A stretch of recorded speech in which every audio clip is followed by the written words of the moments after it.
everything's so fast and so immediate and so crazy, and just slowing down for a minute and just like having those conversations. Like if someone's hurting your feelings, take a minute to just talk to them about it. Don't go talk to all your friends about it. Just talk to the person. Life is all about relationships. Lovers, family, body, or money. How satisfied you are can be completely explained by how you relate to things around you. This is Sophie Jaffe, and together with my husband, Dr. D. Jaffe, we are here to explore and teach you how to maximize your relationships and achieve a happier life. Let's get ignited. Hello, everybody, and welcome to this episode of the Ignited Relationships Podcast. I'm D. Jaffe. And I'm Sophie Jaffe. And we just got back from a pretty amazing vacation. Yep, an amazing, epic engagement with my best friend, Rochelle. We surprised her. The surprise of an actual lifetime. She will never be surprised to this level again, I don't think, because we were all in on this surprise. She had no idea that we were coming on her vacation during a pandemic in another country. I don't even want to give all this away. Never mind engaged. If you guys want to hear this whole story, I'll just tip you on the fact that this included wigs and costumes. Let us know if you want to hear more. We'll do a whole episode on it. We'll have Rochelle on, and we'll not just talk about their love story, but how she got to this point and all the gifts, we'll say, from all the past relationships, all the things we've been through over the last almost decade with her, in and out of these relationships for love, all in the name of love. So if you want to hear this, let us know, and we will have her on. Absolutely. And we're gonna intro today's interview, but Soph, have you seen my drumsticks around here? No, sorry, I haven't. You haven't? No. Maddie? Damn it. Thank you for that. Today's review comes from All the Feels LA. Wow, I've never heard a couple be so honest about their problems and skeletons. I was a little shocked at first, so was I, but listening to these two has really allowed me to see my own relationships in a completely new light. Thank you, All the Feels. We have all the feels for you. That's why we talk about all this stuff, is because, we want to break that stigma down. So thank you so much. Don't forget to get in touch with us. info@ignited.com, at sophie.jaffe, at drdjaffe, ignited.me, one of these ways, and we will send you an epic care package. Yep. Philosophy Ignited will hook you up with all the goodies. Just make sure that you leave a review to be considered. And if we read it on air, then the package is going to you. Oh, I like the accent. Rock and roll. I think you have a quote from a friend. Yes, I do. So Dr. Deepika Chopra is an optimism doctor. She's been on our podcast before. We've been on her podcast. I don't think it's come out yet, but go check her out. She has an awesome, beautiful card deck called Things Are Looking Up. And this is one of the cards. Embrace vulnerability. Go ahead. Name one thing out loud that makes you feel vulnerable or exposed. Now place your hand on your heart and think about how strong you are to have been able to mindfully uncover this self-truth. I love that. That's almost completely tied to this review we just read, right? We have these hidden truths. We run away from them, and we think by ignoring them we get stronger. But I think we found that that's pretty much the opposite. Totally ties into today's episode. In today's episode, we sit down with Molly Mae Thompson and Lauren Paul, and they're the co-founders of the KIND campaign, an internationally recognized nonprofit organization and school program that's bringing awareness to the negative and lasting effects of girl against girl bullying. If there's one thing that this year's taught us, is that we really have to take much greater responsibility for the way that our behavior can impact others. Yeah, and living an ignited life doesn't just refer to you. It refers to our community. None of us can truly expand or advance until all of us do. None of us are free until all of us are. We have to take responsibility for ourselves, and we have to take responsibility for the impact our actions have on others. Adi and I are here to remind you, to ignite you, and sometimes that means feeling uncomfortable, because when we feel uncomfortable is when we grow and change.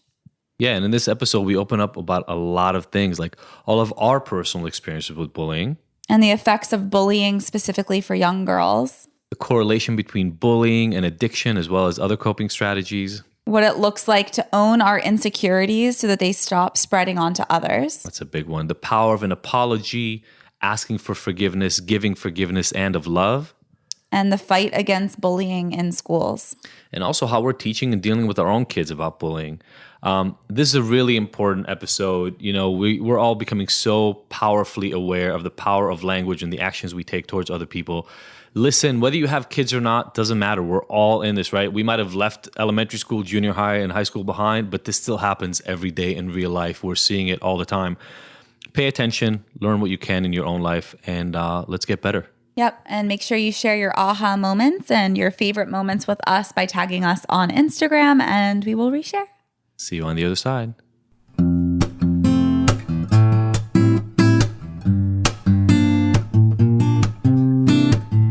This episode of the Ignited podcast is brought to you by Philosophy Superfoods. The Philosophy offers cleanses and other nutritional products that are unlike any of the other supplements and detoxification programs on the market. Why? Because they actually nourish the body with whole, live, nutrient-rich foods instead of depriving you and leaving you hungry. Have you ever tried a cleanse only to find out that you can't make it through a whole day because you're starving? Ever try a superfood shake that made you nauseous because it was so disgusting you'd rather not eat? The Philosophy fix all that with a simple set of offerings that load up your body with nutrients while actually tasting good. Makes sense, right? Each of the Philosophy superfood and protein blends is vegan, raw, gluten-free, and has absolutely no filler ingredients. With over 15,000 satisfied customers, including some of the world's biggest celebrities like George Clooney, Gerard Butler, Lea Michele, and over 10 years of experience, this is the best stuff you can get. To buy some or find out more info, go to our website, thephilosophy.com.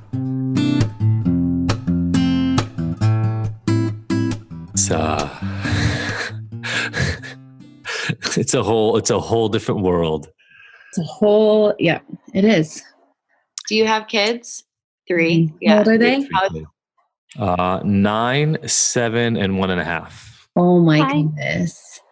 Yeah, So you guys I mean, are in again, the world? we're so lucky. We have a backyard, we have a pool, we have a street we can walk around on. Mm-hmm. The level of impact, and we both work from home anyway. So the level of impact this has had on us versus on, 95% of the rest of the country is minuscule, and it's still maddening. Mm-hmm. Yeah, I know. I go through these waves of like feeling really thankful and then like just such deep sadness and then like a lot of guilt.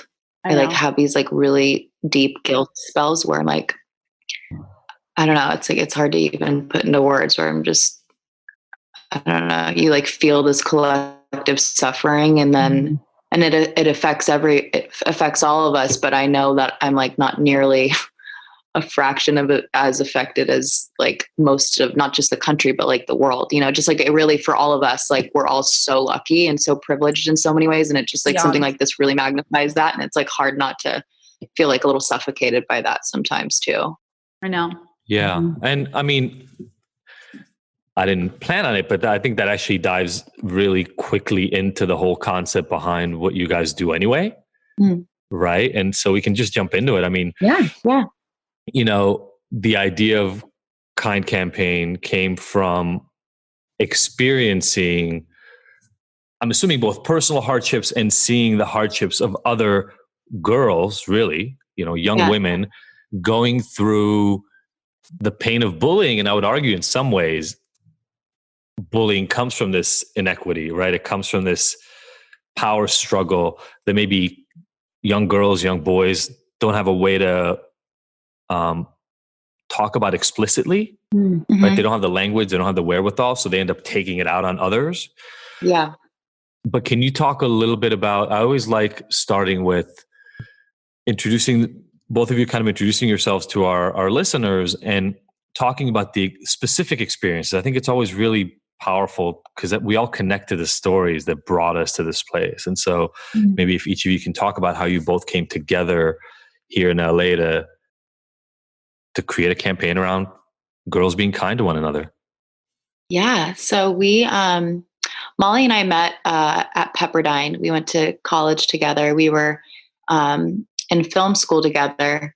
And really Kind Campaign all started with the idea for a documentary film and really wanting to shed light on a topic that up until that point had not really been talked about in a serious way. We started really laying the groundwork for Kind Campaign, I guess, like 11 years ago. And, that was before bullying kind of became the hot topic that it is now. And up until that point, things were kind of just swept under the rug. And to speak kind of to our personal experiences, we both, have been through something, as I think everyone has in some way. For me, I went through a really, really traumatic chapter of my life in middle school with a group of girls. And when we do our assemblies, we really get into the details of like what happened. In interviews like this, I think, talking more about the effect of it is more important. So, what these girls did to me really wasn't anything out of the ordinary from things that we hear all over the country. I mean, it was bad, and it was pretty heavy what some of the things that they did, but more important than that, it's the scar that left within me as a 12-year-old girl. And so as a result of what these girls were putting me through, I ended up developing a severe depression, which turned into an eating disorder that I battled for a few years. I completely lost my sense of self-worth and self-confidence. I just lost myself in that experience. My grades dropped, and I got to the point in 7th grade where I tried to commit suicide as a result of that experience. And, thinking about young girls and boys in school and the isolation that they feel, and really when you're in that chapter of life, sometimes it is your entire world. It doesn't just feel that way. It is your entire existence. You have your home life and then school, and it's really hard to kind of see outside of that and to know that there is life to be lived outside of that. But you just feel so, it's so all consuming. And so, as traumatizing as that chapter was, I'm thankful for it because I feel so lucky to be able to stand on stages in schools and to share that part of my story and to remind students chapter, but it is one chapter, and how if you're ever and to seek help. So yeah, for me as well as traumatic, and coming out of that, just always was really saddened by that reality, especially specifically for girls. Kind of this notion that you hear girls say, "Oh, I just like have guy friends because girls are so difficult," and or at least that used to kind of be the thing that people would say. I feel like all of this has definitely shifted in a positive way, thankfully. But yeah, and just growing up in a world where it felt like these things were swept under the rug, and it was such a common experience, and why, and how can we change that? So yeah, that's a little bit of my story, and Molly has a personal story as well that she can share. Yeah. One of the things that comes up for me as I hear you speaking, Lauren, you said about this transition for people to be their whole life. And I'm sure everybody, because guys experience this in a different way. Definitely. But bullying is like the preeminent experience of junior high. It's almost like the defining characteristic of moving from elementary school to junior high and then high school is, are you going to be the bully or the bullied? And I wonder, Molly, as you talk about your own experience, it's a little jarring, right? I mean, I've got a 10-year-old, almost 10-year-old, and almost 8-year-old, and it's jarring to think that these sweet little kids in 2-3 years, although to be perfectly honest, our 7-year-old is pretty good at making other people feel uncomfortable sometimes. She challenges a lot of people. That it goes to this mean-spirited, deliberate put down. Like there was this TikTok thing that's going around right now, right? Like that trip challenge. I haven't seen that. Have you heard about that thing? Well, I know about TikTok. I'm I feel like I'm so out of the loop with what it is. I know. I'm 43 years old. Trust me. That is true, too. I feel like I'm out of the loop on anything that happens to anybody under the age of 20, but, and I probably am, but these kids are videotaping little video segments of themselves dancing, and then they'll trip up the person who's the target so that they fall in the middle of the dance. And sometimes it's ha funny, and sometimes people are falling back and cracking their skull. It's, oh my goodness. It's like the extreme level of this digital bullying thing that we're seeing now. And so I think for most of us on this call right now, our bullying happened fully digitized world. It was more like interpersonal bullying. Yeah. But I don't know if when you're talking about your story, Molly, whether the details or not are there, to speak a little bit to that transition, right? The transition from, hey, we're all friends, to I'm going to stake my claim over a part of this social world. And if you're not in it, you're my enemy all of a sudden. Yeah. Yeah. Well, I think like you were saying, just for anyone, for a long time, it seemed like bullying was almost this rite of passage. Like Lauren was mentioning, especially when we started Kind Campaign, that was very much the case. It was like, you will either experience this at some point in your life if you haven't already, or you have experienced this at some point in your life. And a pivotal time for that is middle school and high school. And for me, my middle school years were actually, I had a great experience in middle school. It wasn't until high school that I really experienced this with other girls, and kind of like what you were saying, there's a shift that happens. And for me, I was friends with a group of girls, and there was a girl within my group of friends that just kind of decided that she didn't want to be friends with me anymore. But not only that, she didn't want any of the girls within this group of friends to be friends with me anymore. And so, in a matter of a day, my entire world was flipped upside down. And really throughout the course of my junior year, I was just completely ostracized, and, dealing with processing this group of friends that, again, I had called my best friends, and not having them anymore. And so it got to the point during passing periods where I would go and I would find the nearest bathroom, and I would sit in one of the bathroom stalls because I was so embarrassed about running into these girls who were all walking from one class to the next together. And I didn't have anyone to walk with from class to class. So I would just sit and hide in that bathroom stall, and I would wait until the next bell would ring, and I would go late to all of my classes.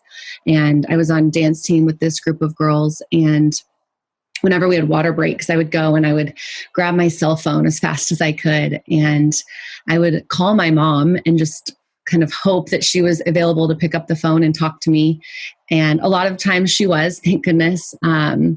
But anytime she wasn't, I would stand there and I would hold the phone up to my ear and talk into it and pretend that there was someone on the other line, and basically have a fake conversation with myself, because I was just so insecure and so worried and so consumed with what this group of girls thought about me. And I wanted so badly to make them think that I had at least one friend to talk to during those water breaks. And so I would go to, such lengths as to holding a fake conversation to try and make them think that I had someone to talk to. And so that really just kind of continued throughout junior year. And on the very last day of my junior year, I was walking through the hallways during class, and class was in session, so the halls were pretty empty at the time, except this one girl who had started the rumors and turned this group of friends against me, just happened to be walking in the halls. And I still remember just when I saw her, my heart started racing, and I was so afraid of what she was going to say or what she was going to do. And we walked past each other, and then she stopped and turned around and called out my name and said, "Molly, I'm so sorry for everything that I've done to you. I don't know why I did any of it, and I'm so sorry." And for me, that moment was just completely life-changing, because that entire year, I was questioning myself and wondering, why are these things happening to me, or how can I make them stop, or what can I do differently? And those are things and questions that we hear from girls in and after our assemblies who are currently going through their own struggles. And her simple kind of explanation and apology of, I don't know why I did those things to you. Wow. It's something that, we also hear from girls who've said and done things that have really negatively affected other people. And I think a lot of times, those girls don't even necessarily know or understand why they're doing those things, whether it's, something that is going on outside of school or something that's going on at home or an insecurity that's buried so deep within them. But I love being able to share, that part of my story during our assemblies, just because I think it goes to show the power that an apology has. And a big part of Kind Campaign and a big message of Kind Campaign is that we're not pointing the finger at anyone. We've all been on both sides of this issue. We've all been affected by the things that have been said and done to us. But we've also all said and done things that have negatively affected other people too. And there's a lot of hope within that message, because when we share that with girls, we see this, it's almost like a light bulb moment goes off for them, and they realize that they're the ones, who have the power to create change within their school hallways and to create change within their friend groups. And so to be able to stand up and share that with girls is really powerful. Wow. But, yeah. I think there's so much, even outside of bullying, to the power of recognizing that you can always change the conversation, right? You always have the power. It's never gone too far. There's never really a no turning back point. Like, you can always say, hey, stop. Yeah. I don't know why this is happening. I'm sorry. I said some shit about you. I said it 2 years ago. I feel like an asshole. I felt like an asshole for 2 years about it. I don't know why I did it. You probably never want to talk to me again, but I just want to own that. There's so much power. I think because so many pieces of the story that you tell are not only relevant to kids in junior high and high school. They're relevant to adults. Sure. How many of us walk around feeling like we have to pretend that we are something we're not, because we feel like the moment we let people know who we really are, they won't call us anymore, or they won't return our emails, or they won't invite us to their parties, or whatever the thing is. Yeah. And that, do you know what made that girl, have you ever talked to her after and asked her, like, what made you stop and say that in that moment? No, I don't know if I've ever asked her, like, why she apologized. I think, her and I during senior year, we were, friendly with one another. We never, became really good friends again. But there was definitely, I feel like there was a respect between us during senior year that, obviously wasn't there before. And I feel because of that, we've been friendly, since then. I kind of know what she's up to via social media. Now she has a family, and we very much, I feel like that apology kind of closed that chapter for us, which I think is really a beautiful thing. And kind of to your point, it's never too late to apologize to someone. We've had conversations with women who we do a couple of different interactive activities in our assemblies. And one of them is what we call a kind apology. And it's basically just giving people the opportunity to apologize for something that they've said or done. And we've had women let us know that they have reached out to people from middle school and high school that they have said and done, that they said and, did things to at that time, and have shared with us what that did, not only, of course, for that person who was receiving the apology and, how they responded, but then also, like you were saying, like they were walking around with that for, 20 or 30 years, knowing that they did something that hurt someone else. And so to be able to, I think just remind people the power of an apology and that it is powerful, not only for the person receiving it, but also for yourself as well, so that you don't have to carry that guilt and just the weight of that every single day. And it's definitely something that's powerful for people of all ages, for sure. And I love what you said, where there's no like a point of no return.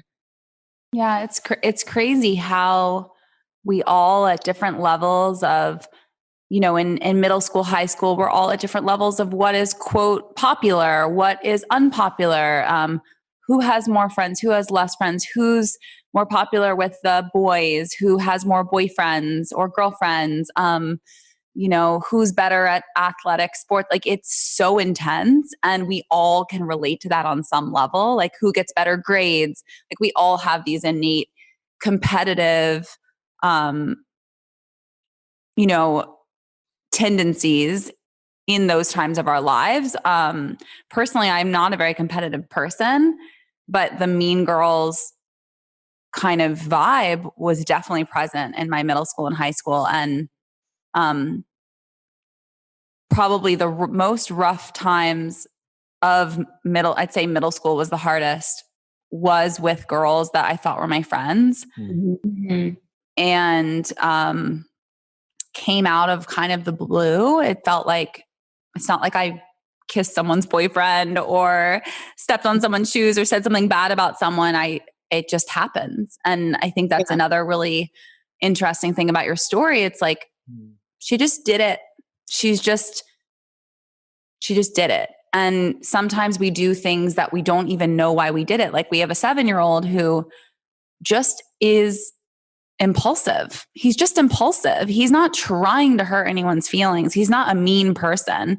He's a beautiful spirit and soul and makes people laugh and has a great energy about him, but he's got a lot of energy and he's just does stuff. Mm-hmm. And that's why we're really trying to keep an eye on it, is because you can negatively affect someone for the rest of their lives or impact them in a very big way, by being a bully, by saying something that, even if you don't mean it, yes, if you mean it, even more so, but gosh, how painful is that you suffered for God knows how many years because of something she just made it up and just did it. And, and we don't always know. We don't always know the motive behind it, but it hurts. And we all are capable of it. I know I've done and said really mean things, true or not, that really negatively affect different people. And it stings. And I think it's really a really important conversation to have. And I appreciate you opening that up, because you didn't do anything wrong. You were just being yourself, and she just decided to pick on you. Yeah. Yeah. I mean, I feel like Lauren said earlier, our stories are,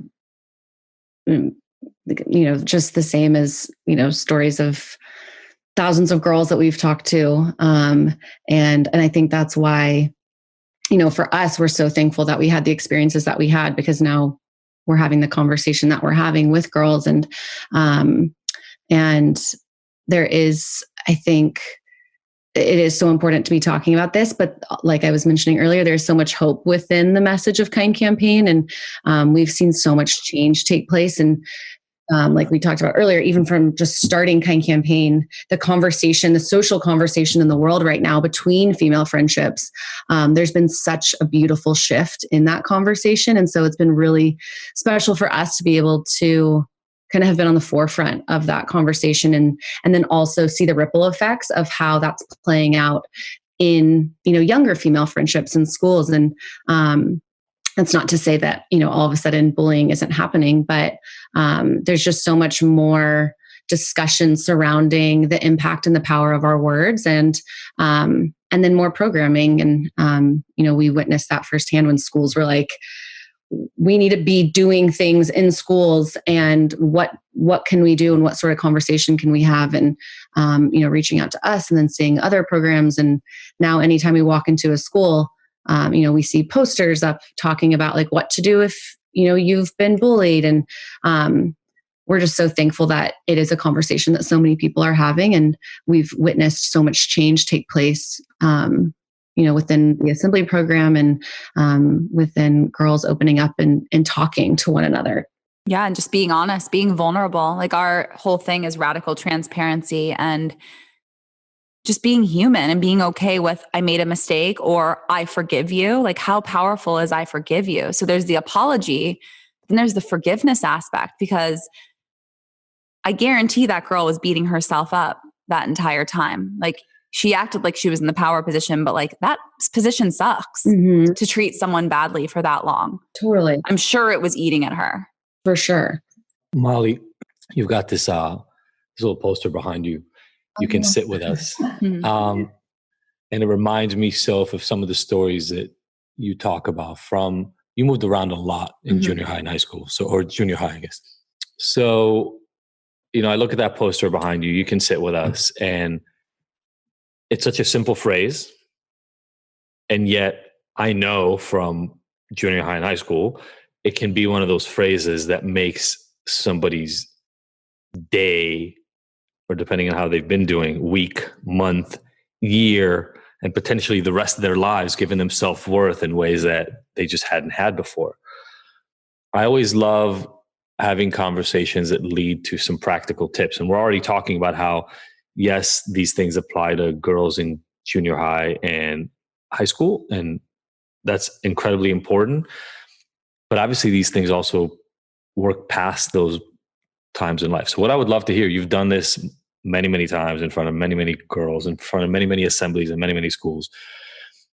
What are some of the things that you've found are the most powerful ways to get people to kind of snap to and connect to the impact that your words, that your actions, that your ill intentions, whether you mean for them to be explicitly negative or not, have over people, get them to snap out of that and recognize the power they have and reach back out and be kind?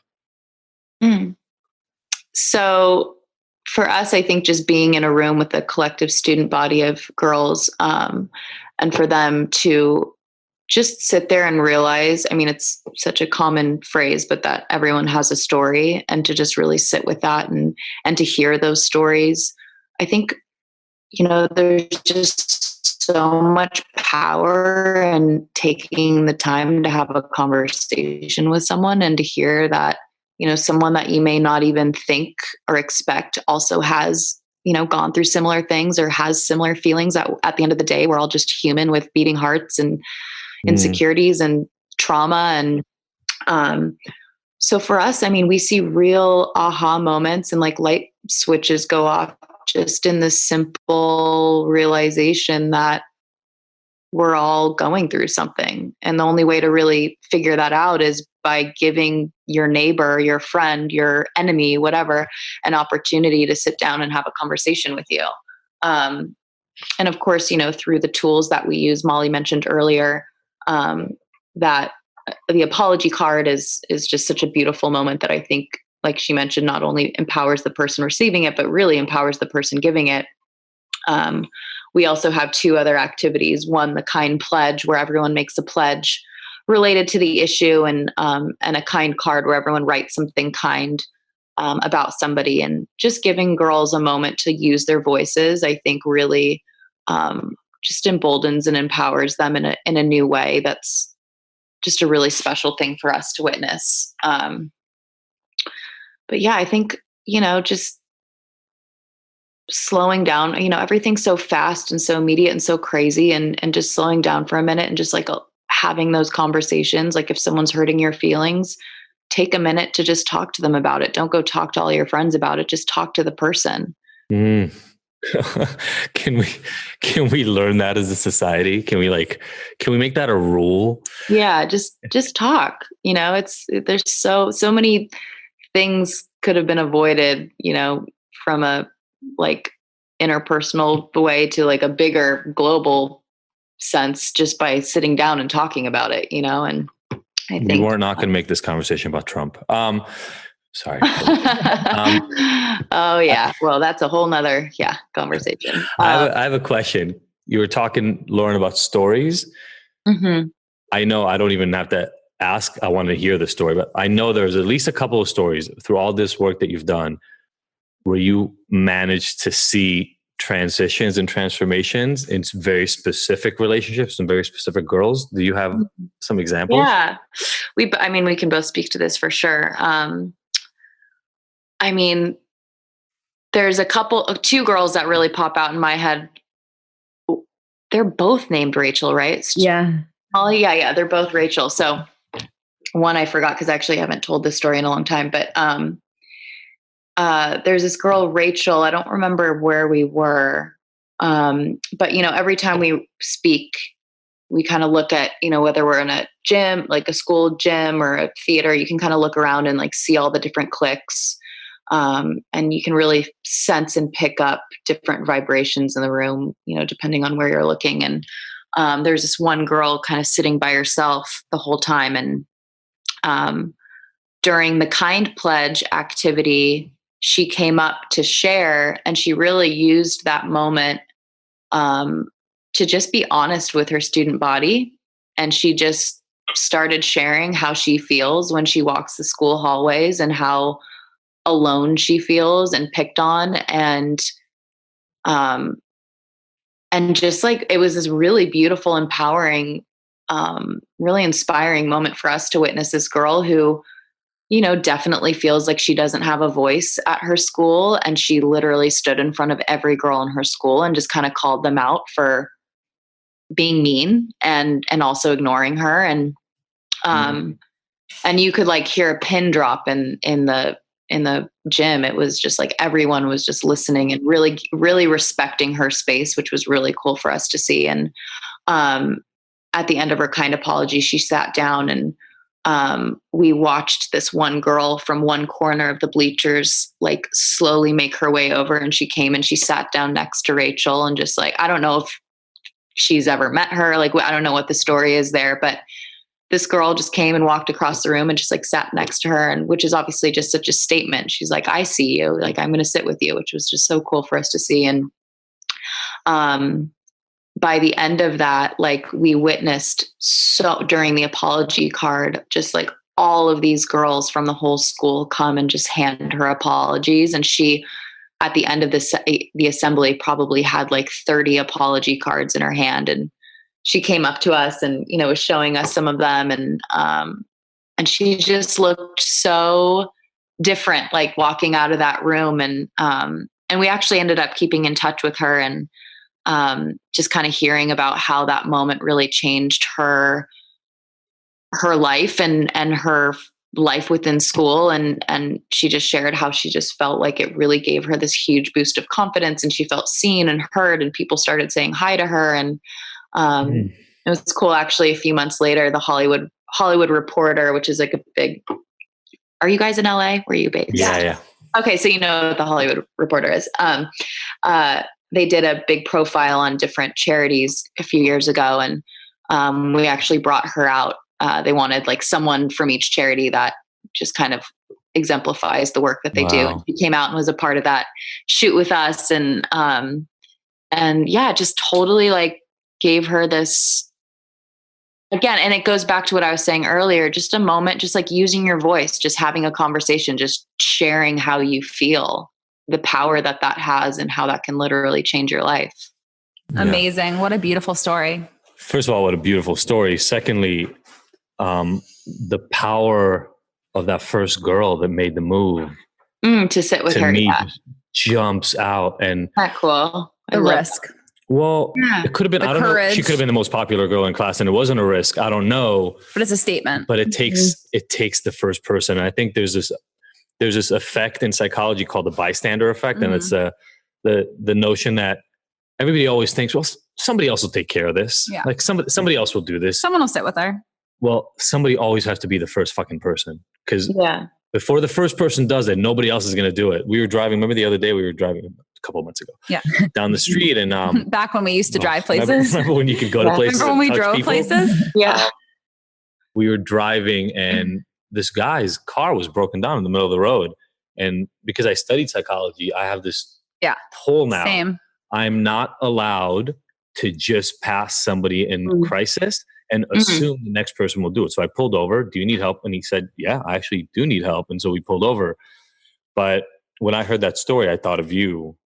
So, because I feel like unbeknownst to me when I married her, but like I ended up marrying the girl who walks across to help the person, because it does take... Yeah, it's funny. It takes a self-confidence to do it. I think it takes self-confidence. It's funny. It's always like the chicken or the egg. It's like all these conversations, like nature versus nurture. Like do I do that because I have confidence, or do I do it because of other? I don't really know why, but I've always been that way. My best friend in first grade, like I call her my best friend. I don't know if she thought I was her best friend, but she was one of my best friends. Her name was Hannah, and she had cerebral palsy, and she was my best friend in first grade. And I sat with her, like it brings tears to my eyes just even like thinking about her. But I loved her, and the same thing with Amanda. Like my whole life, I've just felt for everyone. I think it's compassion. I don't even think it's like confidence. I think it's compassion, because in first grade, I guess I had confidence, but it was just more like nobody's sitting with her. Like everyone thinks she's weird. She's not weird. She has a heart. She's fun. Like I think what I'm saying is when a lot of people see nobody is sitting with somebody, they think to themselves, what am I going to lose by investing that, by going over there and sitting with them? Nobody else is sitting with them. I'm not going to gain any friends. And there's an energy that comes from within you to say, but they need a friend.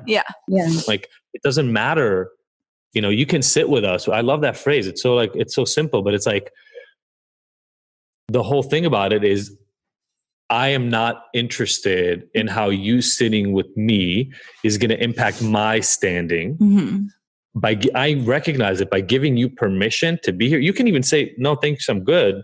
But by giving you permission, I'm acknowledging your humanity. Yeah, exactly. That's what it is. It's acknowledging someone's humanity and humanness, and that they have needs to be seen and held and loved and laughed with and at, just as we all do, no matter what you look like, no matter how much money you make, no matter how many friends you have or who else sits with you at that table.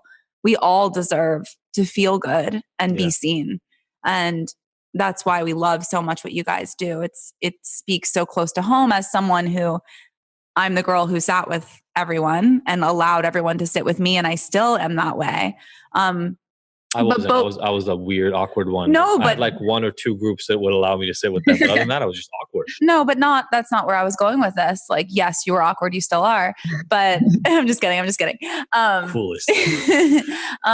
But he was someone who fought against bullies. So he was very much like a bully of the bully. Yeah, which is still not a great. It's not great, but I definitely, when I would see somebody being bullied, who bullied others, you felt passionate about protecting them. I felt passionate about protecting them. Unfortunately, what it took me until my mid-20s to realize, I ended up bullying that person. You became a bully, yeah. So I wouldn't bully anybody. I would just, I got a kid left our school because I was so nasty. Yeah, like there were 4 of my friends that he regularly bullied, and I made him feel so uncomfortable at school. He left. So that's not the answer, but it's also like we're both very similar. It's also we feel very similar about bullying, which is why we take it very seriously with our 7-year-old. Anytime that he makes someone feel anything other than loved and seen, we have a serious talking to with him. And I think personally, I've really spent my adult life also, I spent my childhood loving everyone and trying to make them feel loved. It's something that is just innate within me. But then as an adult, I won't stand for the mean girl stuff. I'm not necessarily going to bully the way you did, Adi, but it's not acceptable. Anytime. Again, that's not a good idea for listeners. I'm not suggesting that as a tactic to start following. But I think it's a huge turnoff. The mean girls mentality is a huge turnoff. And especially for someone who, I fought so hard to not allow that to be present. And there were times, like I said, I fully admit there were times when I played into it. I lowered my standards. I treated people badly. I talked badly about people behind their back in middle school, high school, still to this day. I've made mistakes, of course. But I work really hard to not allow that mean girl mentality. And it's crazy how it shows up in different ways. I'll be in a work environment. I was signed with this yoga brand. And I wish so much that I could call them out, but you probably can feel it. Not a good idea. Yeah, the bully. And I don't want to get sued for this episode. Exactly. But I was signed with them. They had a very small amount of girls that had very big Instagram accounts, and they paid us to promote their company. And they took advantage of us. They lied to all of us. All the employees that were working for them were the mean girls. And so it made me feel like I was part of the cool club. I was part of something, like all those things that like that popularity, we're going to all get together and get a big house in Malibu and we'll all take photos together with high-end photographers and we'll all tag each other. And we basically grew their account to millions. And they took advantage of us by not paying us what we deserved and lying straight to our faces. And when I realized what was happening, because I was actually bullied into signing the contract, they had me out in Malibu, like this like $5,000 a night Airbnb house, and like sat me down and bullied me into signing the contract. They were basically like, we'll put you in an Uber and send you home if you're not willing to sign this. Oh my goodness. And so I did. And I felt sick every time that I posted for them. I felt sick every meeting I had with them. And finally I got out of my contract early when I could figure out I was manipulated. And it fed into that part of wanting to be seen, wanting to be popular, and it fed into that. And I realized this is not what I want. And now I'm perpetuating it. Mm. Wow. Yeah. It is so, it is so interesting how it does play out in different ways. And that's another, big message behind Kind Campaign is, yes, we go in and we do assemblies in schools.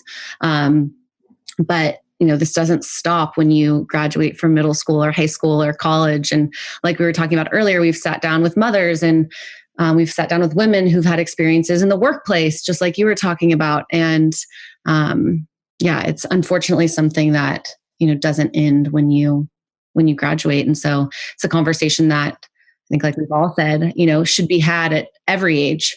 And you're teaching them skills, skills that nobody else teaches. No one sat us down and said, if you have really eloquent, like aware parents, then hopefully, and teachers, then hopefully they'll talk to this. But I don't remember my cheerleading coach or my soccer coach or my mom talking about this stuff. Sure. And also, look, we're in LA. Hollywood perpetuates this stuff. I probably don't have to tell you too, because you're probably a little aware of it. But there's almost like this self-assuredness that you have to pull out from inside of you to say, I need to make the choices that are right for me, not the choices that other people think will make me better, or think will improve my status, et cetera. And that's not the easiest thing, especially when there's a lot of money or in junior high and high school, popularity thrown at you, right? It clouds your thinking. Oh, definitely. One of the professionals in the film, psychiatrist Ken Clark, said something that I think we've all kind of spoken to. And he says, at the end of the day, we all are striving for the same thing and we're all working for the same thing. And that's just to be accepted and to be loved by the people around us. And when you stop and think about that, and when you realize that, as humans, that's what unites us, is that we all just want to be loved and accepted. And I feel like that's one of the, that's one of the important pieces of the conversation that we're having.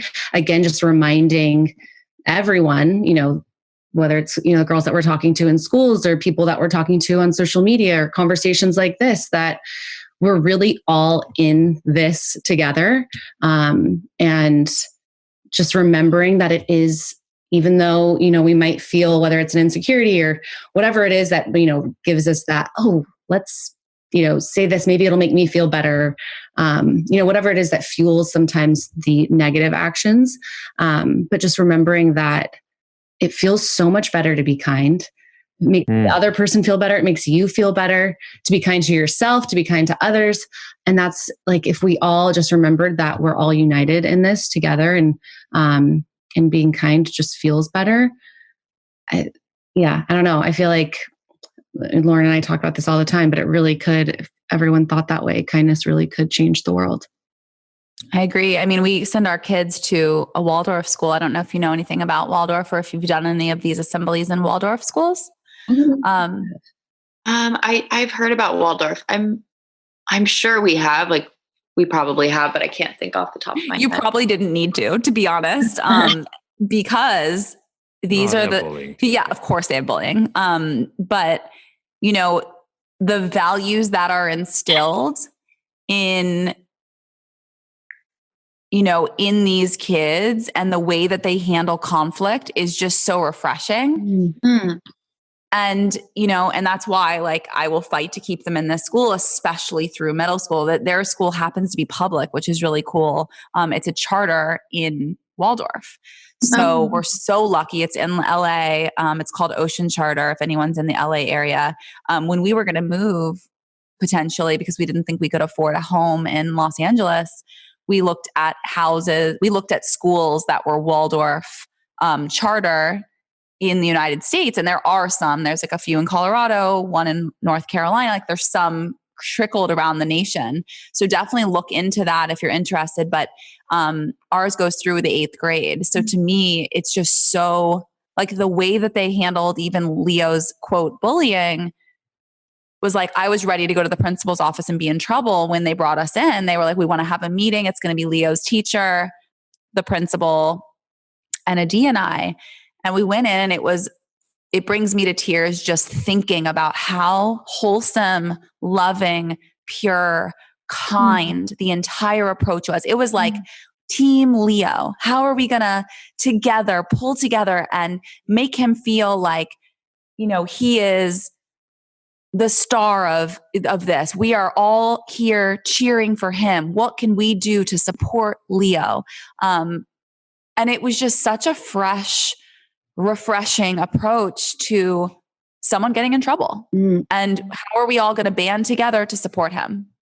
I love that. That's so special. There, that kind of reminds me of a school we spoke at in Santa Barbara. Maybe it was a Waldorf school, I'm not sure, but their whole approach to learning, which makes so much more sense, is that, like, you can't learn if socially you're distraught. So if there were issues in the school, there was just this like policy where we're going to deal with it, and we're going to deal with it together as a school. I mean, granted, it was a really small school. There weren't a ton of kids, so they could do that. But yeah, you know, if there was a conflict, they literally stopped everything and dealt with that. And then they took the test. Exactly. And the way you handle conflict, right? And it doesn't have to be Waldorf per se. It's like, it's a way of creating a healthy conflict resolution at a young age. How do we handle these difficult problems and issues that will arise no matter what language you speak, no matter if you wear a uniform or not? These problems are going to occur. Small towns, big cities, that unifies us. So how are we going to change the conversation and the narrative and the way that we handle these conflicts at a young age? And you guys are helping with that. So yeah, we applaud you. That's awesome. Lauren, Molly, thank you so much for joining us. It's time for our hot seat section of our podcast. If we had sound effects and production or BB person, we'd make some noise around it. But we have 5 questions we ask everybody. You guys can decide to answer them as a kind campaign together or individually. It's up to you. Number 1, what's the best advice you've ever received?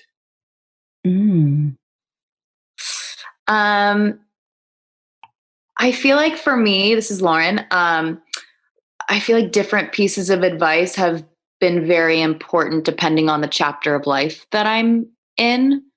So for now, so with where I'm at right now, I guess probably the most important piece of advice, and I think it's something I've probably told myself, is just to be as present as possible.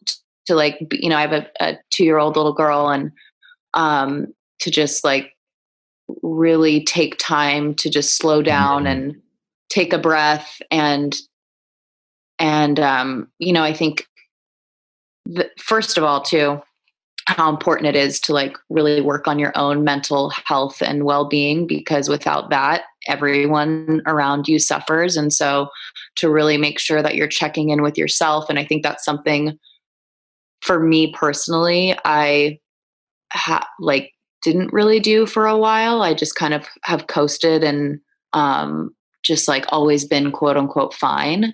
And last year was a really challenging year for me. So just really like taking time to ask myself how I'm doing and to like sit with that and to hear myself and where I'm at and to honor that.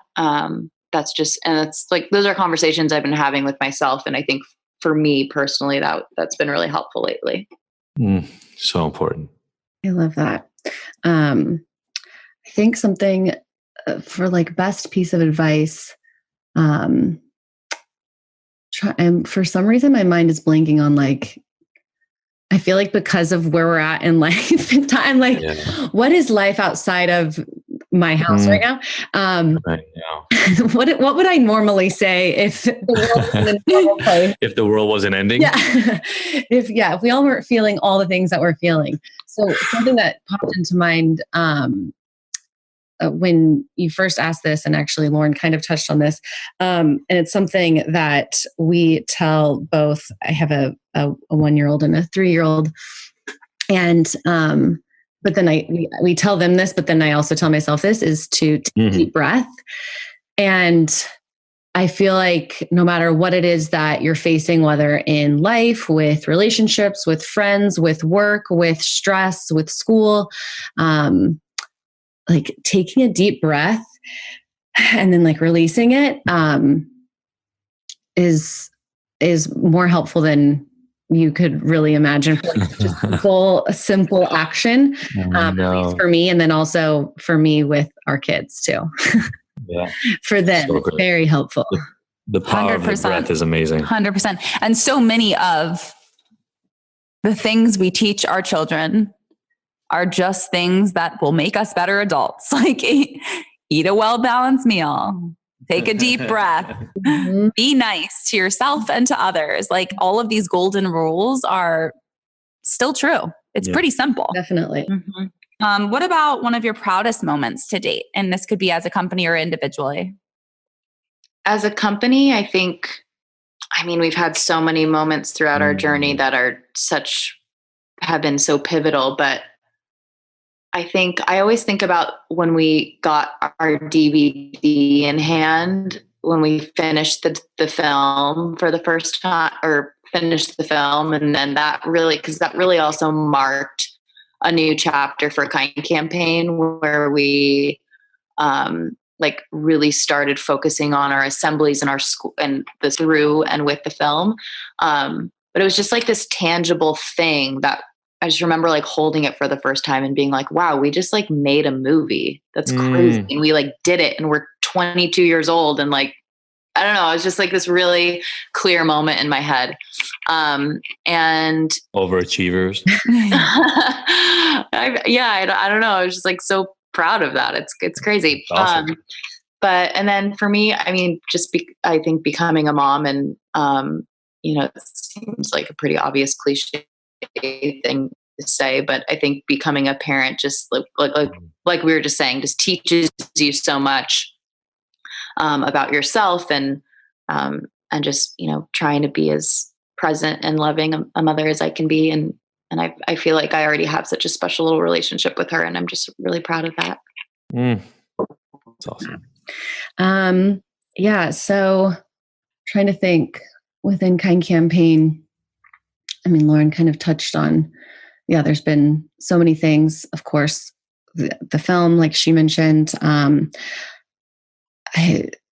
few other things that come to mind. We hosted a Kind Camp a couple of years ago that was a huge undertaking and huge project. And I just remember that day, like us just looking at each other being like, I feel like there's been so many moments over the course of Kind Campaign's life where we'll just like look at each other and we're like, oh my goodness, like I can't believe this is happening, but also I can because we've been working so hard. So that was one of those moments for sure.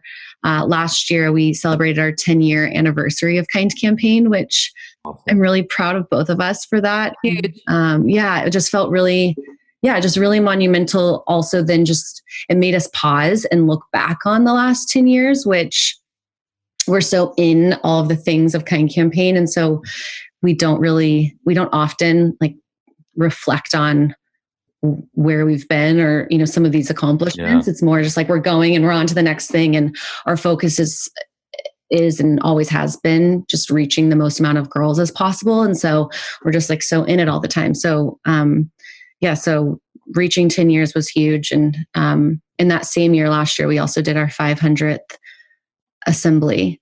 The two of us, our 500th founders assembly. And so that's a really big moment also, that I'm really proud of within Kind Campaign. And that's pretty big. That's like an average of one a week for the entire 10 years. Yeah, we've never thought about it like that. Sorry. Yeah, Math. no. Yeah, Statistician. We typically do 2 tours a year. And the only times where we haven't been on tour, we'll do a fall tour and a spring tour. And the only time that we haven't been on tour has been after we've had little baby. The whole child. Yes, whole child like thing. that, that next little, whether it was the fall or the spring, we were at home with the babies. And then we started this tour this spring. We did a week or a few days in Dallas, and then we're rescheduling the rest of the tour for the fall. So this is the first time that we haven't been able to finish a tour, which is crazy. But and then not to echo Lauren too much, but proudest moment personally for sure would be becoming a mama. See, it's a big one. What about your hardest moment? The first thing that comes to mind. Also becoming a mama. Yeah, for sure. Yeah. I feel like, again, kind of going back to like different chapters of life, I feel like depending on the chapter that I'm in, there have been, like hard, obviously, trauma that I've experienced chapter. Yeah, I feel like kind of going back to what I was just saying about this last year being hard. I feel like becoming a parent is the most rewarding, life-giving thing, but also super challenging and like makes you pause and kind of forget who you are sometimes. It's like such a new identity, which is beautiful, but also hard. So I feel like speaking to the most recent huge chapter of my life, just like making sure I have those check-in moments with myself and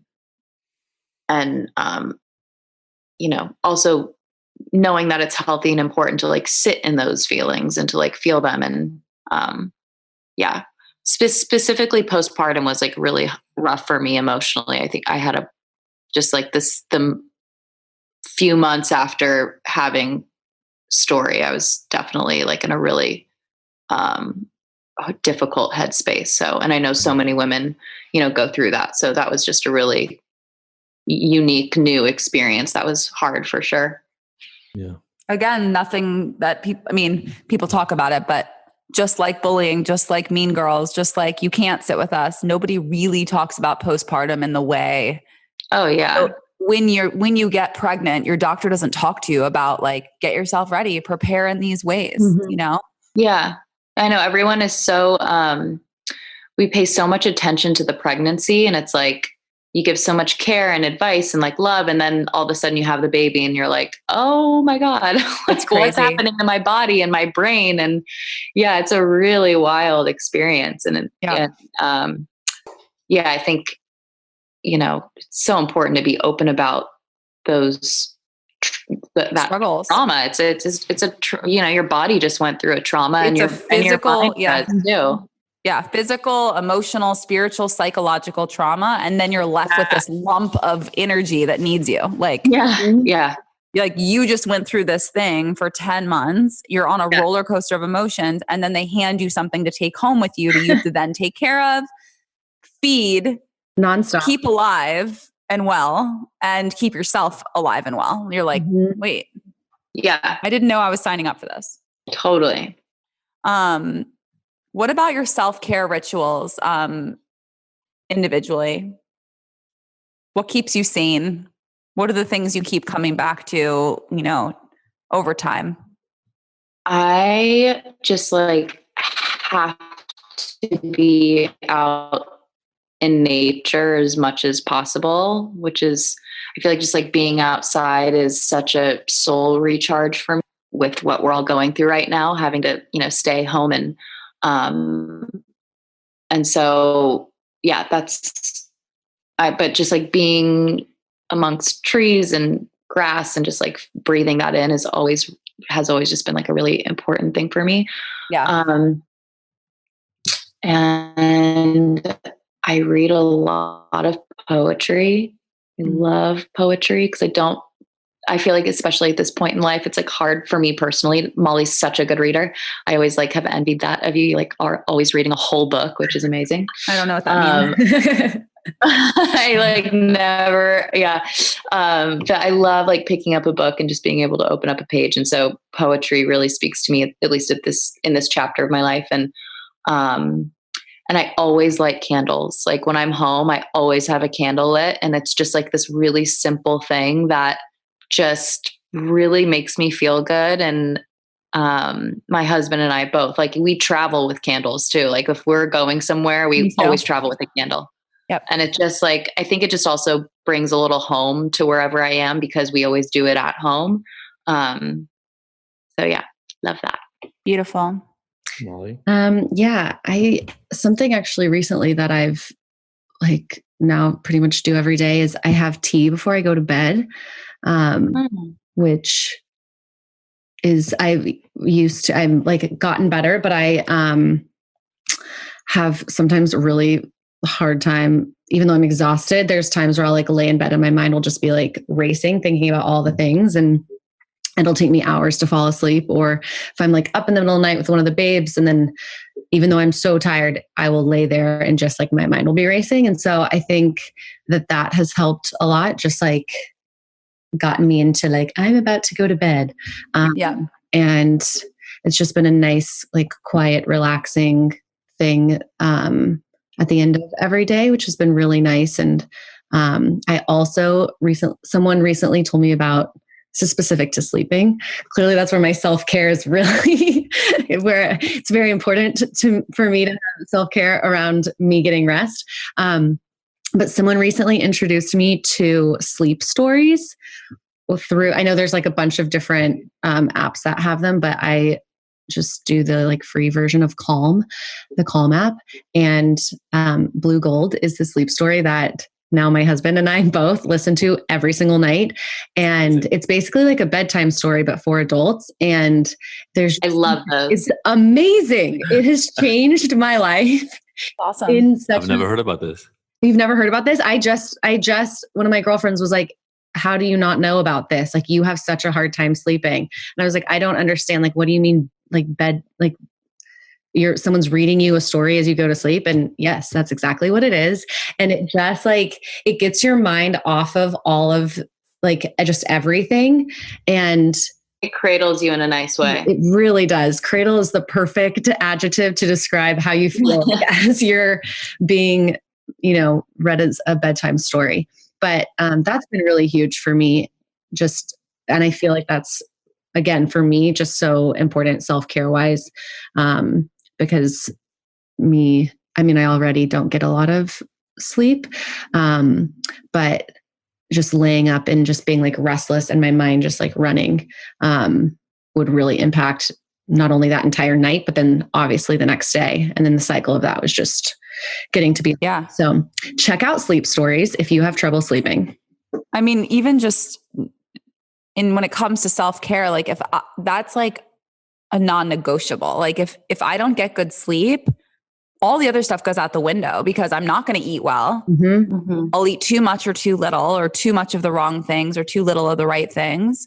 I'm definitely not drinking enough water because why would I? Mm-hmm. I'm 100% not working out in the way that I wanted to, or at all if I didn't get enough sleep. So it all falls apart without good sleep. And we do, as a culture, take it for granted and don't put enough emphasis on it or talk about it enough. Like sleep hygiene and getting proper rest for what your body needs, whether your parents or not. So many people have anxiety around sleep. And it stinks because that is the basis for it all. Mm-hmm. It really is. We can't be seen. I mean, that's why it's used as a torture device. Yeah. Actually, I never thought about that. Yeah. It's the biggest torture. I have had one bad night of sleep during this time. By sleep. Yeah. I had one bad night of sleep last week and I spiraled all day long. Like the whole next day I was in my coffin, like the worst mood, just not a happy camper. And everyone could feel it. The whole house was like a mess because of it. So our last question is, our podcast is called Ignited. What ignites you? Ooh, I love that. I love the word ignites because it's like so visual.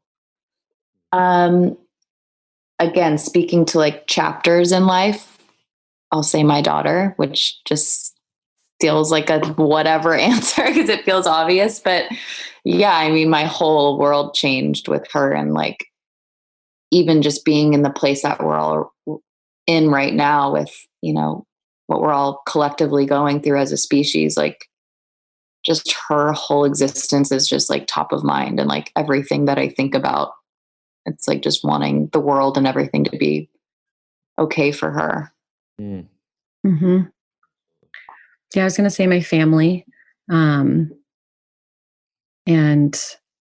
yeah, that just like inspires every other aspect of what I do in life. And then I think specific to Kind Campaign, and I had mentioned this earlier, just, you know, the young girls ignite us to think of new ways to connect with them, think of new programming, think of new curriculum. And yeah, just Beautiful. Beautiful. That's so beautiful. Thank you both for all the work you do. Thank you for having us. Appreciate it. Our pleasure. It's amazing. We'll share every and all links to your work below this so that people get to connect. Yep. Go follow them over on @KindCampaign on Instagram. And we'll put the rest of their info in the show notes. And tag us. Let us know what resonated during this. Maybe share a story with us and tag ignited.me, Adi and I at Dr. Adi Jaffe and Sophie.Jaffe, and at Kind Campaign, and let us know what resonated. Share some stories, maybe send an apology letter or write an apology letter and share it with us. I was going to say, we probably all have an apology letter in our back pocket we need to send out. So, and maybe it's anonymous. Maybe it's anonymous if you're not ready, and you just share it with us, and it's to a fake name or to Dear Anonymous, but it's a real story, just to get it out, because that clearing that energy can feel so good. Thanks, ladies, so much. Thank you all guys so much. It was so good to see your faces. Yeah. Next time in person. Yes. Sure. Yeah. Yes. Thank you for letting us sit with you. Yes. Yeah. For sitting with us. Have a great day, guys. Stay safe. Bye. You too. Bye. Bye. Thank you, everybody, for listening to the Ignited podcast. We were so happy to have you along for this ride. Please go and subscribe to this. Leave us a review. We love hearing from you. And if you want more, don't forget to go to ignited.com, where all the podcast episodes are available with show notes and so many of the little details and links from each one of these interviews. And you can look at all the future events that we have going on, all the things that make Ignited so special, even beyond this recording. Again, thank you so much for joining us. We will see you next week.